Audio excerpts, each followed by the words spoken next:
Good evening, everyone. It's Anifa Menon from hearthealthbrainhealth.com, encouraging healthy grieving and mindful actions. Today, I'm speaking to you at night again, and tomorrow I will try to give a daytime video so you have more light in my video. But today I was contemplating and reflecting on the idea of equanimity and favoritism. And I thought I would explain a little bit more about equanimity today, and hopefully you can reflect on the idea of how this affects our style of interaction in terms of our thinking about favoritism. So, equanimity. I came across this great quotation, which is by a place called Dharma Definitions, and I thought it was a fantastic definition for today's video. It says, equanimity is a noun, which means mental calmness, composure, and evenness of temper, especially in a difficult situation. Equanimity. So how many of us can say that we are able to show equanimous behavior? Because it's, again, especially in a not easy situation. And most of us can be very even-tempered if we are with people that we really like, or not with people that we don't like, or in situations that we really like, or not in situations that we do not like. And this is one of the central themes of spirituality, of being very even-minded in either of those extremes. And I came across another quotation. It's by Dada Bhagwan, and it says, "It is considered equanimity when attachment does not arise towards someone who offers flowers, and abhorrence does not arise towards someone who is pelting stones." And this is the same idea that if we look at someone who gives us flowers, isn't it easy to be very, very happy with the person and to say, oh, this person did something so nice for me? And if someone is saying not kind things about us, whether in our own face or behind our backs that we hear about through another person, or perhaps they just look at us in a way that we don't like, or maybe they just speak in the way that we do not like.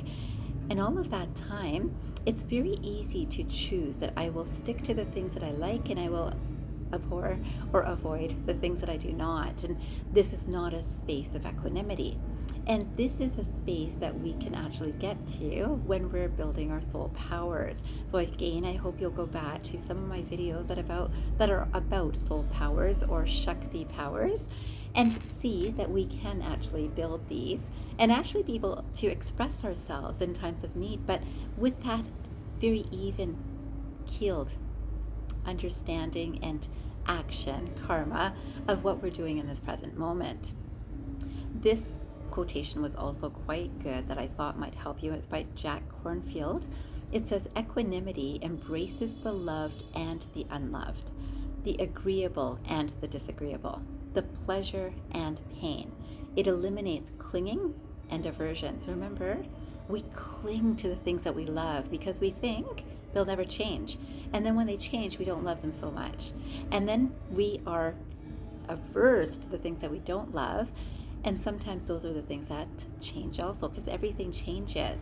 So in this world of duality, we see the best of things and we see the not so good. So let's say I do not like my neighbor because the neighbor never says hello, never looks over at me, never is kind, never says a polite word. And yet, the neighbor is the one who has helped me get my car out of a snowstorm.